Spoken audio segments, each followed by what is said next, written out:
Well, good evening, everybody. Um,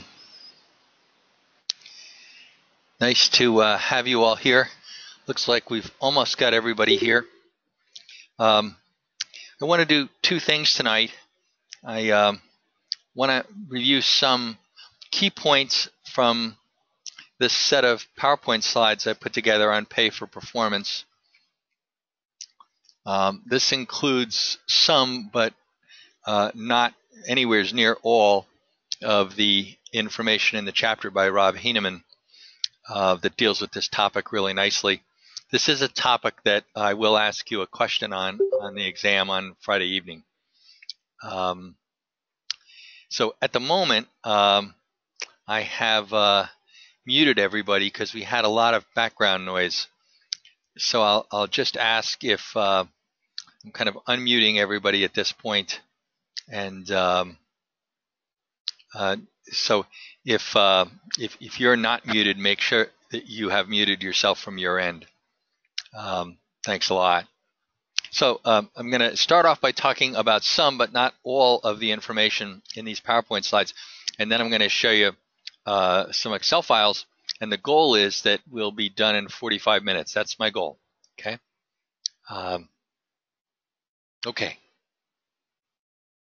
So tonight's topic is on pay for performance, linking pay to performance. The bottom line is that the vast majority of companies do in fact link pay to performance. That is to say, they have some kind of variable pay plan, which means that the amount of pay you get depends to some extent on your performance. And this includes a number of variable pay incentives that are offered to non-executive employees as well. So here's a key point I want to make. I think all of you understand that when we offer pay for performance incentives, that one of the goals is to provide an incentive that would affect the performance of current employees. But that is not at all the only reason to do this. And an equally compelling reason to do this is what's called a sorting effect. Okay? So here's what happens when you have a pay for performance program. And that program is fairly strong. That is, there's fairly strong links between performance and pay. It does two things that involve sorting. One is this pay for performance program causes high performers to stay and low performers to leave. That's seen as a desirable effect for the company. That is, people who aren't getting substantial salary increases eventually just go, I'm going to look someplace else for a job. High performers, because they're being well rewarded, they want to stay. The other thing about these pay for performance programs, if they're strong, again, if they're strong, is that they attract some types of people. So people who have a lot of academic achievement and a need for achievement tend to be attracted to companies that have strong pay for performance programs. And that's, of course, also seen as desirable. So in addition to whatever incentive effect it has on the performance of individual employees, this sorting effect can be very powerful. And as you make decisions about whether or not you want to have a pay for performance program or what the nature of it might be, as we'll be talking about throughout this session, then I want you to be considering both the sorting effect and the incentive effect. And I'll hear about those decisions in your application paper. So one question that always comes up is whether or not pay for performance should be based on objective measures of performance or subjective measures of performance. And of course, your first inclination is to say, well, why don't we base it on objective measures of performance? But in fact, for many jobs, objective measures of performance simply don't exist. And even where there are apparently objective measures of performance, sales might be an example, sometimes that objective performance is affected by things outside of the employee's control. So the employee happens to be selling in an area that's experiencing an economic downturn, the employee fails to meet sales goals, but that's really not so much the fault of the employee as it is the economic situation. And so the objective measure of performance is not as useful as we'd like it to be. Of course, subjective measures have some attractive features as well. We can take into account these kinds of situational factors that I just mentioned. And we can consider whether or not the results and the goals that people have attained were obtained by acceptable behaviors or unacceptable behaviors. But ratings often lack credibility. People are concerned that there might be some kind of bias involved, and oftentimes supervisors simply fail to differentiate among employees. That is, they tend to rate almost everybody as average or above average, and that's why we get that leniency effect I've talked about earlier in our course. Another question you need to grapple with is whether or not a pay for performance plan should be focused entirely on individuals, or should it reward team performance? And you know, it makes sense at some level to think, well, why don't we reward mainly individual performance? But when work is highly interdependent, when people are on teams where they're very dependent on others on the team, and it's really the team that performs more than any one individual on the team alone, then those individual-based plans can create problems, and they can generate a lack of cooperation. Because why cooperate with you if, in fact, my pay isn't going to be based on how we do collectively? Of course, basing pay on team performance can also create problems. What economists call the free rider effect. Psychologists call it the social loafing effect. You've all been there. You've been in probably undergraduate or graduate classes where you were on a team. The team was evaluated. Everybody got the same grade, but there was some jerk on the team who didn't carry his or her weight. And that's the free rider problem, right? So the most common situation is to have some kind of a merit plan, right? Where pay is tied to performance. That's why it's called its merit plan. It's based on your merit. But the problem is, as I alluded to earlier in this semester, the value of the reward is often too low to be motivating. Often there's very small differences between the magnitude of the increase that top performers get versus average performers. I used an example of that early in this semester. And if you're making $80,000 a year and you got a 3% raise and somebody else got a 2% raise and you got a 3% raise because you're outstanding, well, you got 1% more than they did. And that's $800. And that's good, but after taxes, those $800 are probably close to $500. And that means that your per week increase is about $10. And I'm not laughing at that or anything. I'm just saying it's not that much. And people begin to wonder whether or not all the extra effort and contribution was really worth it. Yeah.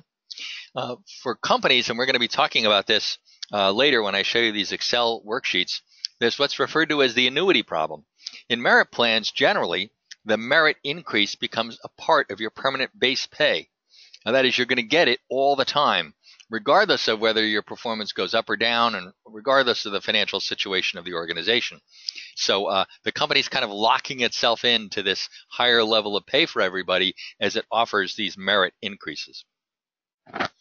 So this is a typical scenario in terms of the mathematics, but not in terms of the percentages of how pay raises in merit plans typically work.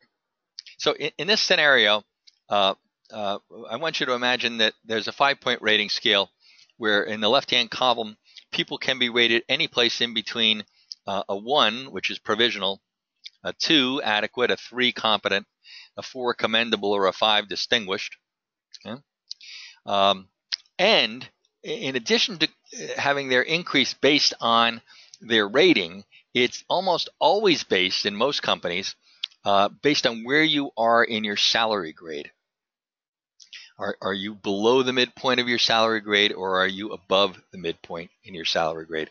Now, of course, I want to emphasize that if you're working for a company that has percentage increases, anything like the ones that are in this simple example here, please let the rest of us know so we can all apply for jobs there. But this is merely intended to be illustrative, right? So let's just look at the second column. the one that starts with 14% at the top and 0% at the bottom.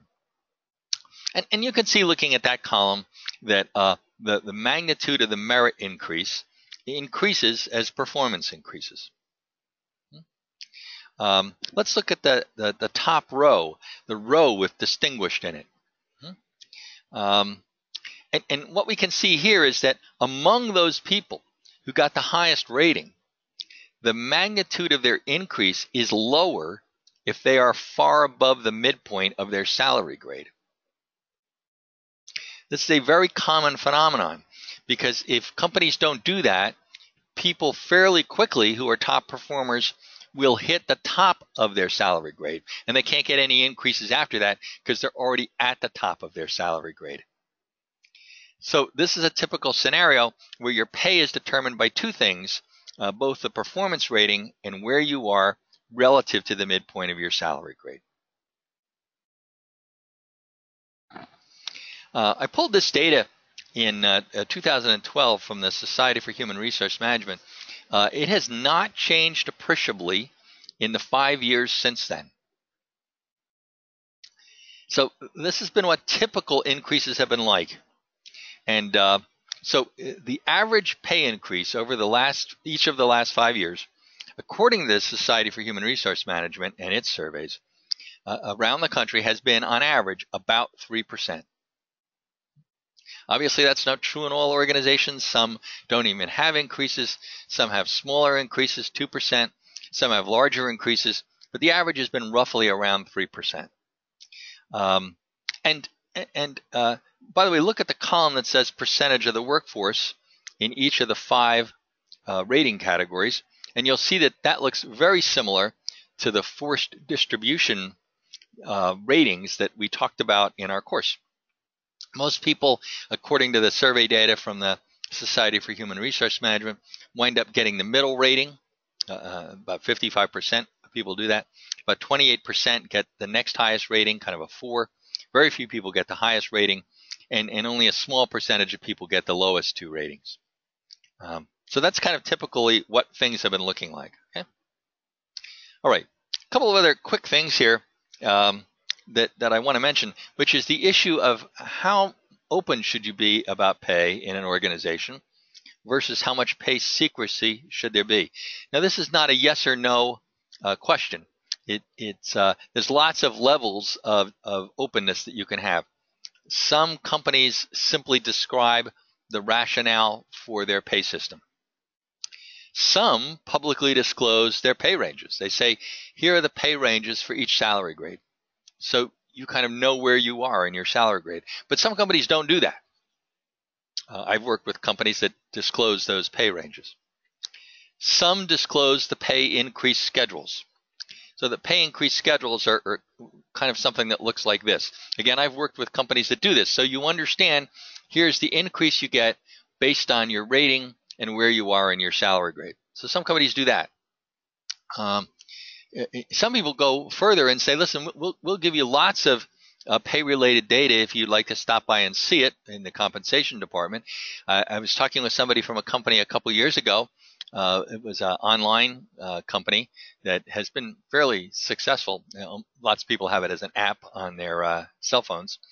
And what they do is their pay philosophy is they pay everybody whatever the competitive rate is for their job based on wage surveys around the country. And if you ever have any doubt that you're not being paid fairly, you can simply go to HR, go to the compensation specialist, and they will pull up from an outside independent source or multiple outside independent sources the pay, average pay of people doing what you do. And if it turns out that your pay is lower than that average pay, they'll give you an increase to that average on the spot. So you can see that there's lots of different levels of pay openness versus pay secrecy.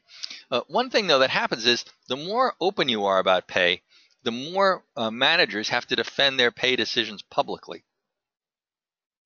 And that can be tough. If, for example, I know that people in my salary grade on average got a 3.5% increase, but I got a 2% increase, I'm going to be talking to my manager about that, and my manager better have a good explanation. And in order to avoid those kinds of difficult conversations, managers sometimes simply kind of give everybody very similar ratings. They kind of reduce pay differences in that sense, because that avoids that unpleasant or really difficult conversation. I don't think that's a good idea, but that's the reality of what often happens. So these open pay systems where things are very public tend to work best where performance at the individual or team level can be objectively measured.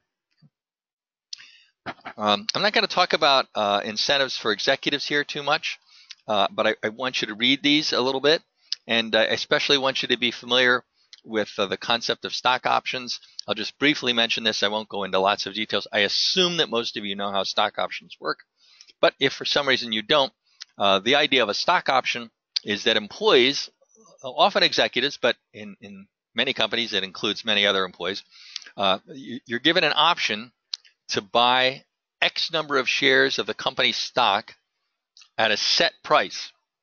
That price is established at the time you're given this option. It's called the strike price or the exercise price.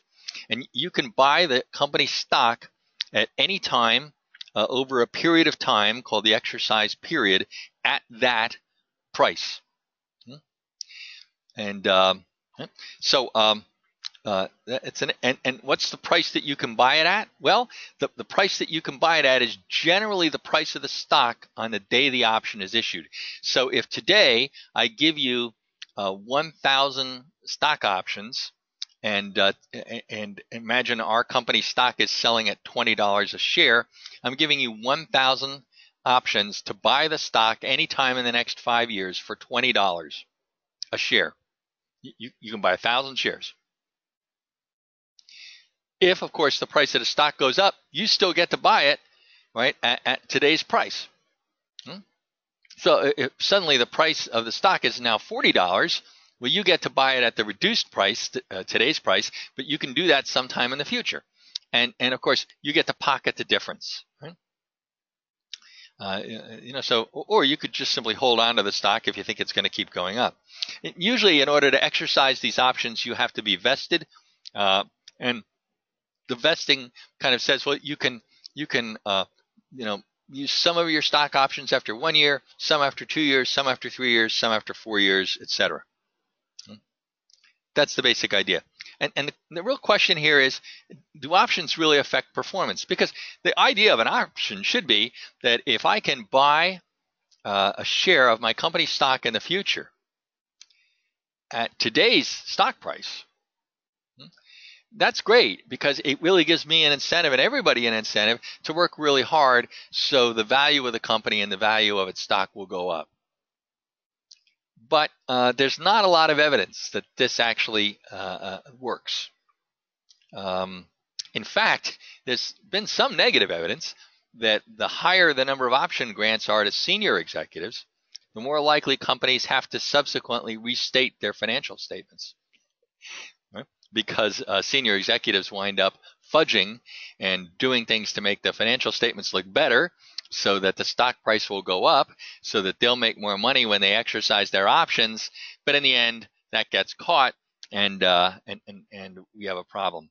On top of that, if your stock goes up a lot, it's not necessarily because your company did well. It could be because the market is simply doing well. That's certainly the case these days.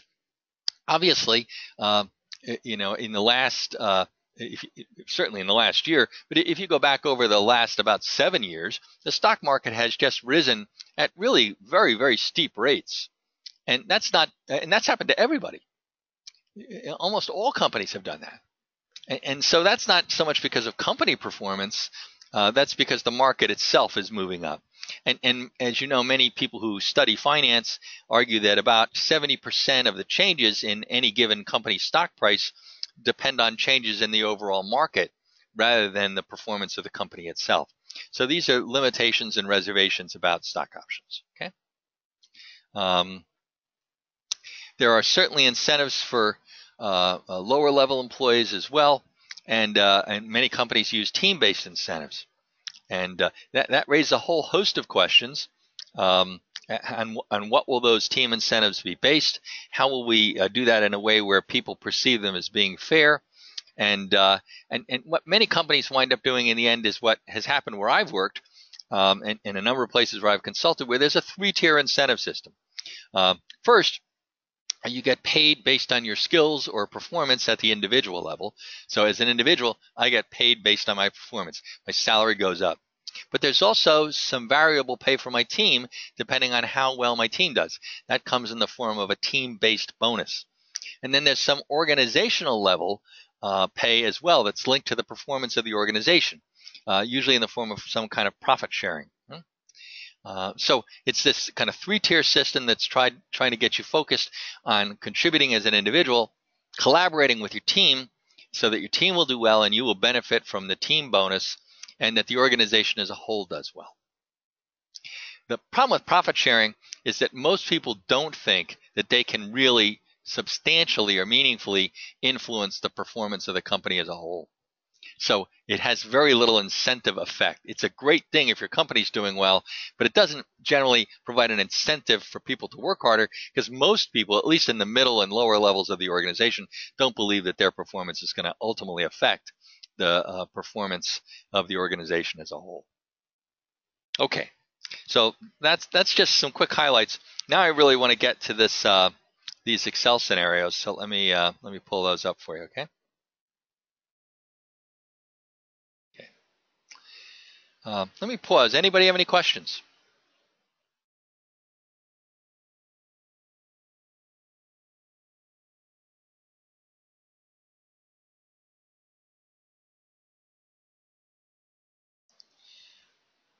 Okay. I'm going to show you 4 different worksheets. Each one is intended to make and contribute to an overall point I want to make here. Imagine that I've got an employee who is at the moment in year 1 making $50,000 a year. So I want you to look at the box on the left hand of your screen. This employee is making $50,000 a year. And imagine over the course of 10 years, every year, this employee gets a 5% increase in pay. So we can see in that third column labeled starting salary, which starts at $50,000, you can see how that person's pay is increasing, so that at the end of 10 years, that person is now making $77,566. Over the course of the 10 years, that person has been paid $628,800 some dollars. I want to emphasize that at the end of the 10-year period, the person's fixed base salary is $77,566. Keep that in mind. Then let's switch to the box on the right-hand side of your page. Imagine it's the same employee. They're starting off making $50,000 a year. In each of the subsequent years, this employee gets a 3.5% increase in their base salary. And they get a 7.2% bonus. Now, the bonus doesn't become part of their base salary. It's just money they get on top of their base salary. So look at the third column. They start off with their base salary at $50,000. At the end of 10 years, they're making $68,145. But each year they've gotten a bonus, and you can see the magnitude of the bonus.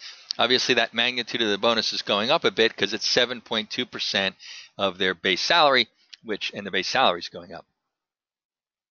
So, in this scenario, this employee has over 10 years has earned $586,000 in base salary and $42,000 in bonus payments, for a total amount of money that this employee has earned of $628,800 some dollars. 2 key things to pay attention to here. In the left box and in the right box, the total amount of compensation that this employee received over 10 years was approximately $628,000, $628,800. Same expense to the company. The biggest difference from the perspective of the company is that after 10 years, the employee's base salary on the left-hand scenario is $77,566, but in the right-hand scenario, it's $68,145. That is to say, the company is on the hook in terms of base salary for much less in the right-hand scenario than in the left-hand scenario, even though the employee has been paid the same amount. But if in the next year the company didn't want to give a bonus, all it owes this employee in the right-hand scenario is $68,145. But in the left-hand scenario, it owes them $77,566. This is a really key thing that drives the people who head up compensation, which are generally very senior positions, to drive for a mix of increases to base salary and bonus, rather than always making all of the increases go into base salary. Now, that said, I want to show you 3 other scenarios. So this first scenario I'm going to show you is a scenario where the link between pay for performance, the link between pay and performance is weak. Let me start at the top row of this worksheet. In this hypothetical example, I want you to envision that this company has 1,000 employees. And again, it's just hypothetical, just to give you a feel for things. Most of these employees receive an average rating. 800 do. 100 receive a poor rating, and 100 receive a top rating.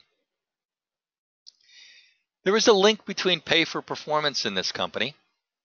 Poor performers are going to get a 3% increase every year. Average performers will get a 4% increase every year, and top performers will get a 5% increase every year. So let's take a look at how that works. If you start off at $50,000 and you get a 3% increase, your salary is now $51,500. You start off at $50,000 and you get a 4% increase, your salary is now $52,000.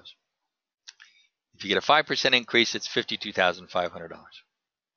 In this scenario, the company is making a distinction between top, average, and poor performers, but it's not a very big distinction. And it is not using bonus payments at all. If you had 100 people in the poor performer category, 800 people in the average performer category, and 100 people in the top performer category, your total amount spent in the total compensation budget towards that bottom line would be $27 million for the poor performers, $225 million for the top performers, and $225 million for the average performers, and $29 million for the top performers. Your total expense, approximately $281 million. Notice the difference in pay after 5 years between a top performer and an average performer. It's about $3,000, that bottom row. Right? After 5 years, top performer, $63,800. Average performer, $60,000. Poor performer, $57,000. Difference between average and top, about $3,000. Difference between poor and average, about $3,000. That's what you get when you have a weak link between pay and performance. What happens if you have a somewhat stronger link between pay and performance? Well, exact same scenario, starting at $50,000, but here we're going to spread things out a little bit more so that average performers get 3%, top performers get 5%, weak performers get 1%, and we're going to give everybody a 4% bonus each year. Got it? So a little bit more of a link between pay and performance because of this greater spread between the amount of an increase that a poor performer is getting versus an average versus a top performer. After 5 years, what do we have? How much money have we spent? We've spent, and I'm putting my cursor right over that cell right now. You can see that. We've spent as a company $284 million. I want you to note that if I go back and look at the week pay for performance link that I just previously showed you, we had spent just shy of $282 million. This somewhat stronger link has not dramatically increased our compensation budget. But one thing it has done is that the compensation for top performers in the 5th year is now $6,000 higher than that for average performers, which is in turn $6,000 higher than that of poor performers. In other words, I'm spending about the same amount of money as I did in that previous scenario as a company, but I am making a bigger distinction between the pay that top performers get versus average performers versus poor performers. Now let's have an even stronger link between pay and performance.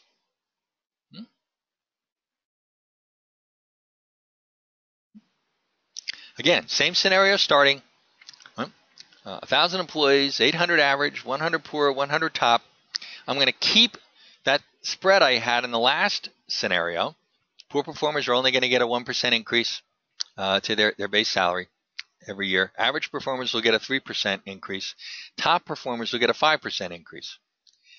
But now I'm also going to pay the bonus out based on performance, so that poor performers won't get any bonus at all. Average performers will get a 3% bonus, and top performers will get a 7% bonus. Now everybody starts at the same level, $50,000, and we can work the math out. Here's what's kind of happening. You can look at the base pay of each person in each category going along over the 5 years. You can look at the bonus payments in each category over the 5 years. And at the end, we say, what have we spent? Well, this number should look really familiar to you. It's about $282 million. In other words, in all 3 of these scenarios that I showed you, the weak link between pay and performance, the moderate link between pay and performance, and the strong link between pay and performance, the company has spent the same amount of money. But it's really had a very different effect in this last scenario. Look at the difference in the salary of top performers, total compensation of top performers in year 5. They're making $68,200 some dollars. Average performers, $59,700. So almost a $9,000 difference between those two. Poor performers only $52,000 some dollars. The bottom line is, what we're seeing here is clear, that the company can spend the same amount of money, but by making a decision to spend it in a way where the spread of increases to base salary based on merit pay is bigger based on performance, more strongly linked to performance, I have an effect where top performers are really well rewarded and poor performers are much less rewarded. This creates the sorting effect that I alluded to at the very beginning of our conversation. Poor performers are more likely to leave under this scenario. Top performers are more likely to stay. And by also using bonuses, not putting everything into base pay, I also create a scenario where, for example, look at compensation in the 5th year. Total compensation for a top performer, $68,281. That's right there. Okay. But notice that if the next year I didn't have to give a bonus, the base salary of top performers is $63,000. In other words, I have a little more flexibility because I haven't locked myself in to what's referred to as the annuity problem. I haven't made every single dollar I give somebody become part of their base salary permanently forever. Hence, the advice that many companies want to follow if they're using effective compensation and pay for performance practices is, if I'm going to link pay to performance, try to do it in a more meaningful way. Try to have a more meaningful spread between poor, average, and top performers, and try to do the same thing when I pay out bonuses. The combination of doing that over a period of even just 5 years really creates notable differences in pay for your top performers versus average and poor performers. And by using bonuses, I limit the amount of money that I'm on hook for in terms of base salary. So if suddenly we have a bad year, my base salary is not as bad as if I had put all that money into merit increases for everybody every year. Okay. So first of all, I'll ask you about this on the exam, I promise you. Secondly, I want you to be thinking about, what do you want to do if you're going to link pay to performance in your organization? Now, you don't have to link pay to performance, but if you're going to do it, you need to think about how are you going to do it. And you're going to put it all into merit pay that will bump up somebody's base salary every year.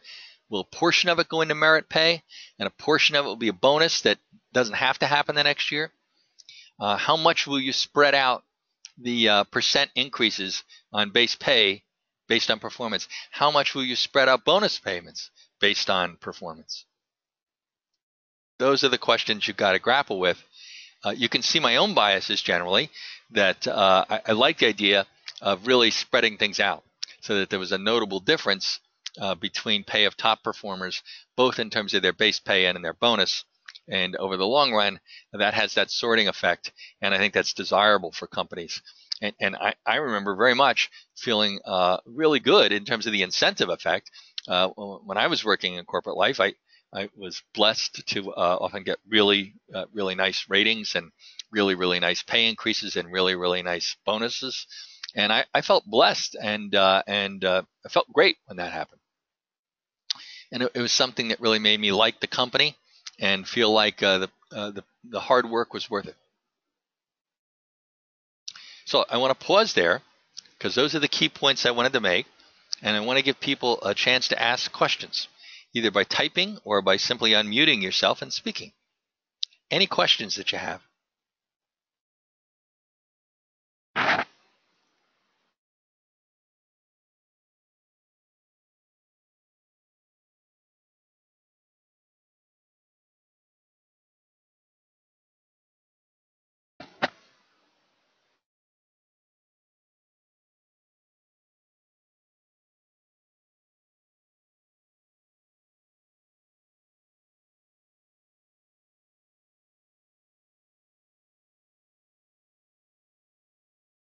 Okay.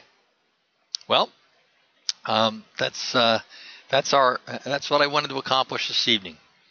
I hope that this material will wind up helping you both on the exam, but I also want it to help you think through your application paper and to better understand how this process works in your real organization.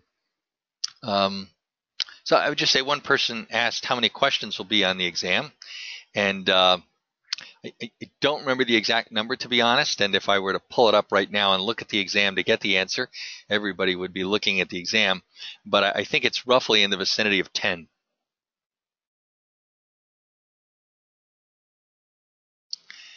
Somebody else asked, are there studies done on companies that give bonuses versus those that don't? And I would, it's a really interesting challenge here. It's a great question, and the bottom line is there's not much. Really not much. We do know that pay for performance has this sorting effect. So that becomes important. So that much we do know. Are there studies that compare, for example, the long-term financial performance of companies that give bonuses with those that don't give bonuses? None that I know of. Are there studies that look at the satisfaction with pay in organizations that give bonuses? And the answer is generally that satisfaction with pay is higher among average and good or strong employees in companies that give bonuses than in companies that do not.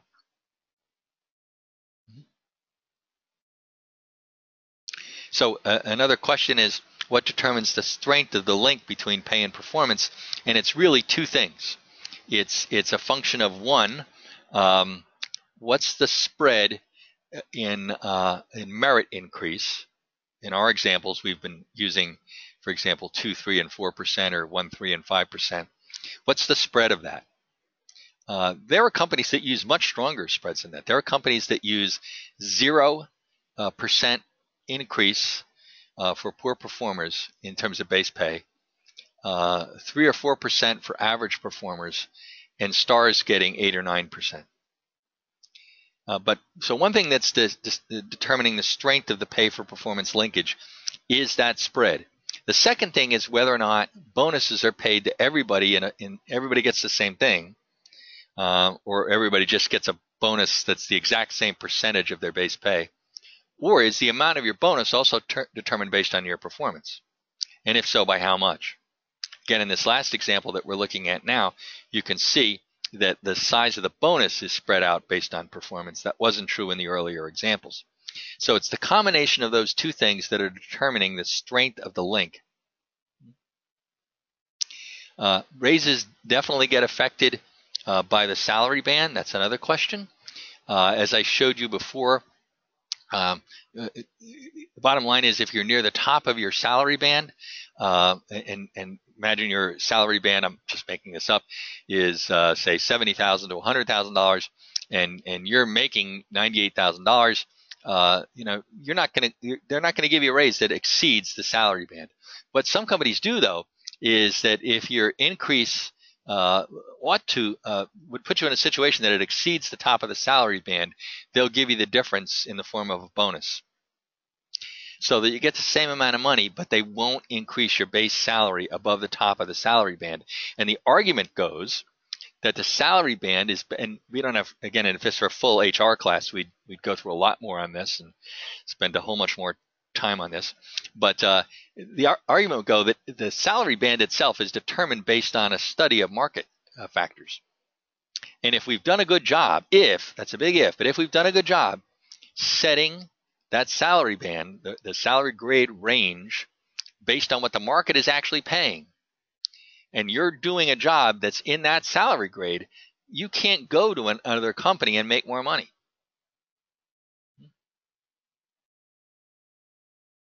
So another question is, if a company has a pay for performance structure but can't afford to pay bonuses, would they offer non-monetary incentives? And again, the question is sometimes yes, but usually those non-monetary incentives are much less costly to the company than bonuses. So they wind up being some kind of form of appreciation. And I've seen companies do this. I actually worked at a place that did this once, where they didn't use bonuses, but what they would do is they would give everybody a gift booklet, and it almost looked like a catalog. And people were given a certain number of points, and then they could go into the catalog and purchase anything they wanted out of the catalog with the points that have been given to them. And these would be nice things to get. They might be worth a couple $100, nice gift to get, but they're certainly not the equivalent of a bonus. So some companies do that, but some companies don't, because if you can't afford to pay a bonus, sometimes that's a reflection on the fact that the company isn't doing well, and we don't want to reward employees when the company isn't doing well, because it sends a message that, oh, don't worry about the fact that we're not doing well. You'll still get some kind of reward. So some companies want to say, no, I don't want to do that. All good questions. Any other questions?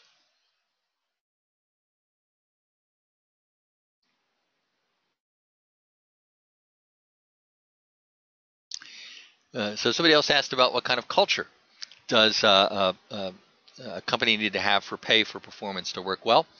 And in general, the more competitive the culture, the more it works well. And that varies a lot from industry to industry, but certain kinds of industries have relatively competitive cultures. Finance, of course, is the kind of prototypical example of an industry that has extremely competitive cultures, right? When you're in places like Goldman Sachs or JP Morgan Chase, etc. So the culture itself almost dictates that there's a very strong expectation of very big links between pay and performance. Generally, nonprofit organizations, universities, and retail organizations don't have those kinds of cultures, and so that pay for performance plans where they exist are much more modest, and there's a much weaker link between pay for performance. Many of those organizations just decide it's not even worth having a link between pay and performance. We're just trying to encourage everybody to do a good job. When we all get an increase, we'll all get the same percentage increase. There won't be any link at all. Another question is, should the bonus be based on team, organization, or individual goals and performance? And so if it's a kind of a corporate-wide bonus, it's usually just based on corporate performance, and usually some measure of return on investment. There are a whole bunch of ROI measures, as you know, or it could be based on something related to net income or dividend payouts or something like that. And that's usually a flat amount. But if it's based on individual, or if you want to vary it based on performance so that some people will get bigger bonuses than others, then generally what you want to do is link it to individual performance or team performance or some combination of the two. Where I worked, it was based on both. It was both based on my individual performance and the performance of the work team that I was on. And my work team was involved with some of my work, but not all of my work. So a bunch of my work was individual. Some of my work was based in this team setting. And so some of my bonus was based off of my individual performance, but some of it was based off of the performance of my team.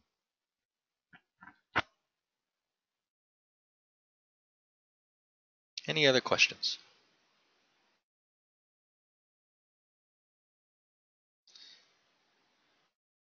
Well, we are at 6:47, and so it was 2 minutes over my 45-minute goal, but 13 minutes short of my 60-minute max. So we're done, and I hope this has been helpful to you, and I will see you all tomorrow night. By the way, tomorrow night, if things go well, if we can start right at 6 and jump out of the gate, I think we can be out of there by 8 o'clock, okay? And I'd like to be able to do that so that you're not there late on the night before the exam. I know that these kinds of courses get really crazy right around this time. You're feeling it, and I totally get that. I will look forward to seeing you all tomorrow evening, and hope you all have a good night and a good day tomorrow. See you tomorrow, everybody.